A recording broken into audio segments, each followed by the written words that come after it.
What's up, folks? This is 420. Happy 420 to y'all. Whoever has whatever you got, because I ain't gonna say it here.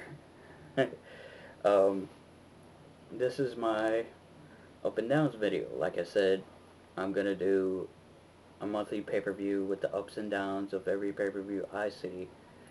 Whether it be WWE or TNA. This is TNA. Um, this is the up and downs of last night's lockdown, which was an extremely good pay-per-view. Like I said before in the last videos, the crowd wasn't really into it like I wanted it to be. You would think Philadelphia was a hardcore city, for crowds like that. And that's one of my downs for today is the Philadelphia crowd.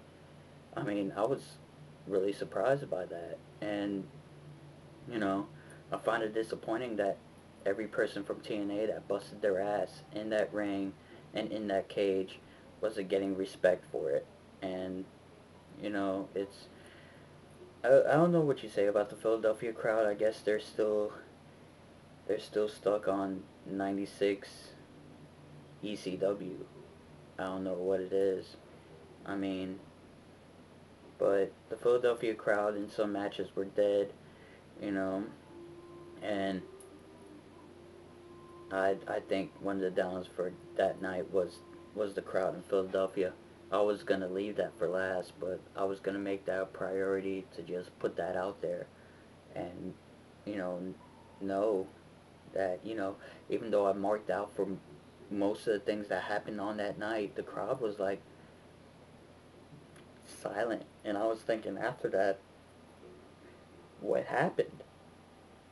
I mean, you build toward this great pay-per-view, you know, and one of the best cards TNA has to offer, and the crowd doesn't deliver.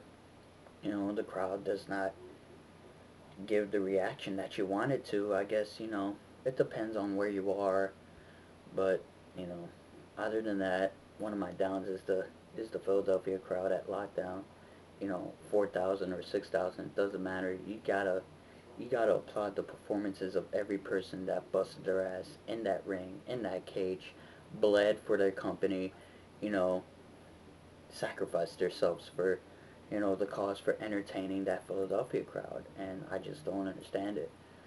But anyway, um, one of my ups was Awesome Kong with that front flip. It looked like a Harlem Hangover to me, when Awesome Kong did it. So, one of my ups was that Awesome Kong Harlem Hangover that she did the front flip leg drop. It looked like, and it was great. The crowd popped for that one. That was one of the few pops that the Philadelphia crowd went off on, you know, on that night. They didn't think, hey, Awesome Kong can't do that, but she did, and it was great. I was like off of my seat, and I'm like, whoa, Awesome Kong did that. You know, it's like Vader doing that when he was at his prime. Vader doing that. Come on, you would have liked to see Vader doing one of those moves. I think he did, but probably not. The other down, the separate camera views. You know, when I was watching the 3D and Beer Money match, I was like, hey, okay, they're going all over the crowd, excuse me, and all of a sudden they split to two screens, and I have a 42-inch TV. The split screens were no more than 5 inches, and I'm like, you're like disrupting the match big time. Those split screens disrupted that entire match, even though it was in the crowd.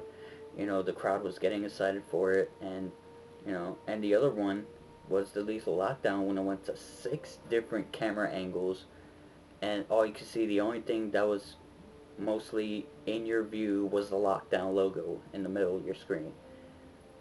Those 6 views, you weren't even keeping busy. This is that Lockdown logo in the middle of your screen. I'm like, what the hell is happening here? So another down was those with the split screens between the tag team domination match and the Lethal Lockdown. The ups Another up was Suicide's dive off the top. That was crazy. That was good. At least people caught him. I mean, at least. How many people caught Shelton Benjamin? Anyway, um, but what was another down? The Chamber of Blood. That was a down for sure.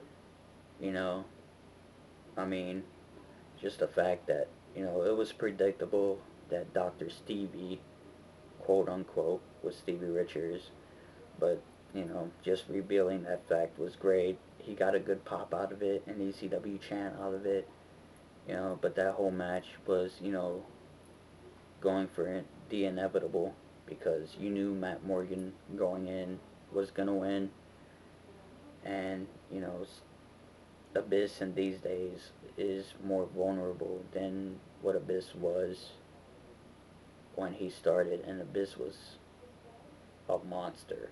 I mean, unstoppable.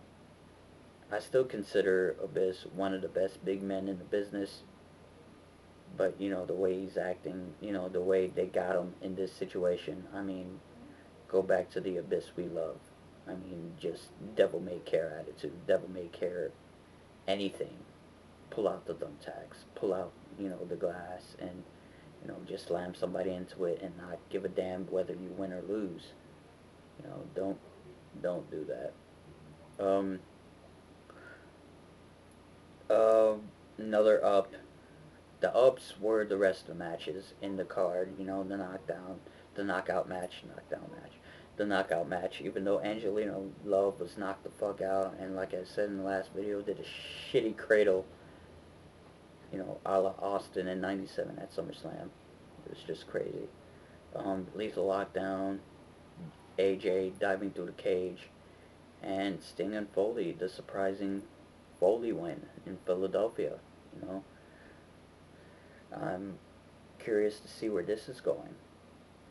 Like I said, who's Foley gonna work with the TNA title? I mean, you're gonna expect a Sting rematch somewhere. I'm guessing Sacrifice, but we'll see about that. But anyway, those were my ups and downs for that pay-per-view. Next video, it's gonna be a Backlash preview, and I'll give you my thoughts on it on a very not stacked card, but I'll give you my opinions anyway, and I hope you enjoyed this video. Later.